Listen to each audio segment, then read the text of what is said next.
Welcome back, everybody. Thanks so much for joining us. I hope you enjoyed the previous conversation, and we're back to talk more about this intersection between the home and the heart and the work we do in both. Today, we're going to focus our word of the day is going to be renovate. That's how we're going to focus and begin the conversation. Victoria, this is a big one. This is like, I don't know if there's anybody in America hasn't thought about renovating or renovation, but I got to say that there's more than meets the eye here with this word, isn't there? Yes. I mean, it's interesting because there has been kind of this resurgence of renovating and refurbing and all of the restoration type work that's being done right now, that's popular in our homes. Mm-hmm. And then when you think about renovating our hearts, what does that really look like? And so I think there's a lot more here, and that we're going to have a really hard time limiting our time on this subject. But I love it because you were just looking at the dictionary definition of renovate, and I would love for you to go ahead and share that before we jump in, because I think it's really helpful. Yes. So Webster says that renovate is to restore to a better state, which I love that, because I think if you're in the home business, you're always thinking about what is the state of the thing. Is the house in good condition? Is it in bad condition? Does it need a total overhaul? What is the state of the piece of furniture I'm buying? If you look at furniture online, especially vintage pieces, there'll be photographs of every little nick and like maybe the tag. And so you're really looking at the state. You're determining, is this acceptable to me? And then a lot of times I'll be thinking, well, I don't want the thing that's pristine. I want the thing that's a little beaten up, because I want to make it my own. And I think that I love that. We talked about this a little bit earlier. Restore it to a better state. Sometimes it may look nothing like it did in its heyday, right? And maybe we're reinventing it a little bit. We're using a new format that suits us. And that's the joy of it. I mean, Lord knows I have had a lot of fun making things into something else, or not giving them a new state, if you will.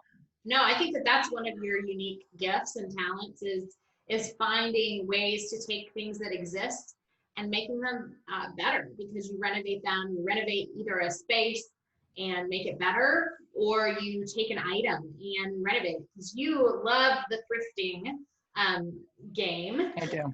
It is a game, right? It is a game, yes. And poker. You love collecting items that have seen different uses in life than they're being used for now, especially if they're on a shelf in a Goodwill or in a thrift store somewhere. Talk about why you love that so much. Why does that matter? Well, I'm very drawn to nostalgia, and so I love things from a different time period. I sometimes take something from a different time period and then spray paint it green. And it's funny, I've been in even debates with people. Sometimes somebody will list a piece of furniture and say, what should I do with this? And I'll say, paint it purple, paint it red, paint it black, paint it white. And then people will comment, no, this is beautiful wood. I said, well, but once it's yours and you would like to restore it to a different state, that's really your business. And I think that in terms of making the home, would I take, an antique that's worth, thousands of dollars and is in pristine shape? Would I paint it yellow? Maybe not. I don't know. Can't make any promises. But I do think it's making the home is a creative endeavor. And so I do have, respect for like the craftsmanship of certain furniture, but I also think there's something to be said for putting the elbow grease in and making something new. That is, to me, a very healing medicine, if you will, a great use of sort of my mind and my hands, and I love that process.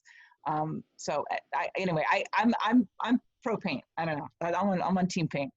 I love it. Well, I think that it's important to kind of consider too why we should renovate instead of replace. I mean, what is it about our culture in general that seems to toss items when they are no longer useful?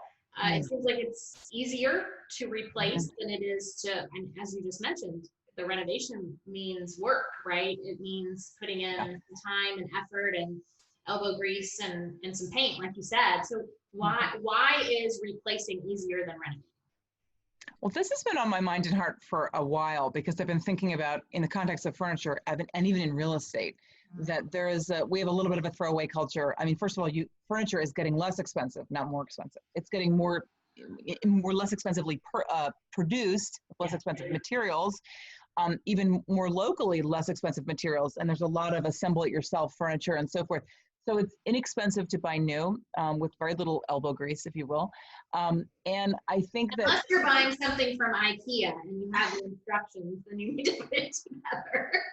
right. No, we look, there's now many companies that sell sectionals, and you get like pieces, like 1,000 pieces this big. These are not family projects. I mean, we like do it yourself, but I don't know. That's a whole nother thing. But no, assembly is different.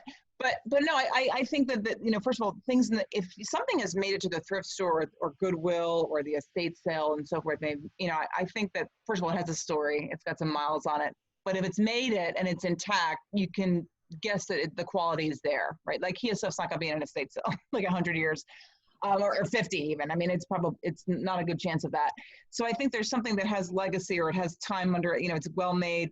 I think there's another piece where it's just, it's giving yourself the ability to compose your home without waiting, if you will. So the older pieces sometimes are less expensive and you can express yourself. I think previous generations have said, I'm going to wait until I can buy nice things. And I think there's the generation now that says, I don't have to do that. I can buy used. I can learn how to make something new. It's a skill. And I think that's a certain freedom that is wonderful, I think.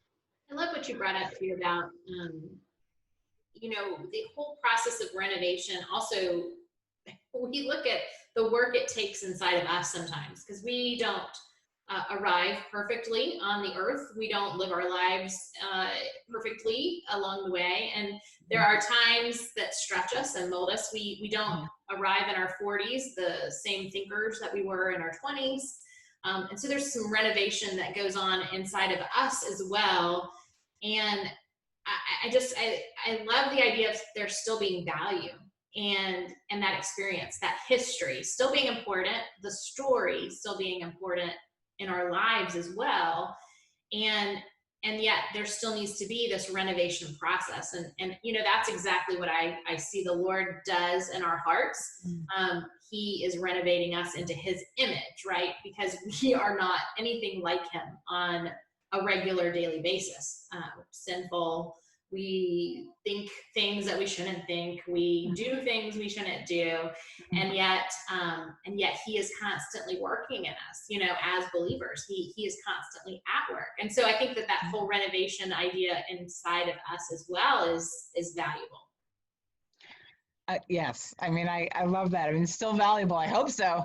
Yeah. But there's also an interesting perspective, I think, at this point where I'm not trying to restore my 25-year-old self. Like, number one, I can't. I mean, if it was a possibility, maybe. That ship is sailed. Yes. Right. And it wasn't that possible. I'm actually not really interested. I mean, I think that 25 wasn't great for me. So I think for me, looking forward and not always trying to sort of, get back to, a different age, but actually looking forward and embracing what all the years behind me have meant. Our story is all we have. I mean, a story, I really, truly believe that there's such richness in our story and really facing it. And that's something that I feel very passionate about, really facing your story. And then it's your job to look at it and feel comfortable with it or grow within it or suffer from it, because some of our stories are very, very hard, right? But God is with you in every moment. He was with you in every moment of the story. And he's with you in every moment of the healing from our stories. And I think he wants us not to close the book and put it away, but really maybe perhaps offer our healing or our experience to somebody else. Just thinking that it's amazing. We're not even in the same state, but I was just thinking, that's the value in our stories too. And it's in the sharing and the vulnerability that happens when we're honest with each other and say, I don't have it all together. Or I don't know what I'm doing, or, that I need help, just that admission many times pulls those masks off and allows us to be vulnerable with one another. And that's really how relationships are built, is on that basis of, I don't have it all together and I hope you like me anyway. Yeah. Indeed. No, that I've been thinking about vulnerability too. It's so hard for us, especially as women, right? Like we're supposed to sort of roll out of bed, perfectly made out. Do it all, right? Like super mom, we're supposed to do it all and a cupcake too, like and a smile and ready for anything. No, but I think that so there's a lot of mask wearing for us, and I think that finding a way to be open to that vulnerability and be open to sort of just who we really are. I mean, that we're not perfect. And nobody has it licked. And this is something that somebody that means a lot to me in my faith journey has said to me, nobody has it licked. And there's an illusion that like we're the only ones maybe that haven't had it figured out, or since, that's pretty much everybody. And other people in different areas have different strengths. And sometimes we look and we think we see the whole picture, but we don't, right? We don't. We only know our interior self. So I know there is something so interesting about sort of working on yourself and then seeing a change, but I don't see the change on myself the way I see a change in like painting a desk, right? Like, I have to trust that it's there, right? I sometimes it's more trust, right? That the work is working, and sort of it's a slower timetable, but still worth it. And I think it's interesting. You think about renovating, like even a lot of these homes that are being renovated where they take, the drywall off and they see all this brick underneath, this beautiful brick. It's exposure, right? Like it's exposing something that was underneath. And sometimes that process is scary, and sometimes you don't know what you're going to get. And then sometimes it's just amazingly beautiful because what was underneath was actually prettier than what was behind the mask. And I think that that's actually so beautiful for us to kind of wrap it up with, is that the renovation can actually expose the beauty versus maybe more difficulty. Many times there is more beauty underneath it because it does make us real and honest and beautiful to each other. Oh my gosh, I love that. Yeah, I mean, that really, taking off the mask, I think enables us to be in real relationship. I mean, thinking you're wearing a mask, there's only so much connection you can create. Yeah. And so even in this weird time that we're in right now, I mean, just being really bare and honest about every time I'm really bare and honest with another friend or someone that I know well and tell them what's really going on, usually they're like, yeah, me too. Because sometimes we get into the thing, maybe it's just me that's struggling, to keep it all together, or to stay positive, or to stay out of anxiety, or to be hopeful, or whatever it is. And I think that sharing of our hearts is so important, so important. And fellowship, I think, is sort of the glue, if you will, or what, I love these metaphors. Is it the energy? Is it the glue? I don't know. It's something that helps that sort of renovation of the self. Maybe fellowship is the pit crew. I don't know. Ooh, we'll find some analogies for sure and make it work.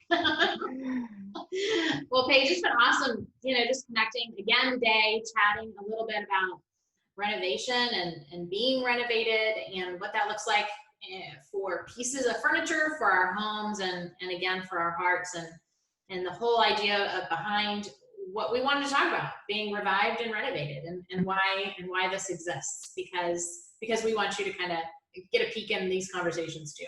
It was good to see you, Paige. I've loved it, Victoria. Thank you. Talk to you soon.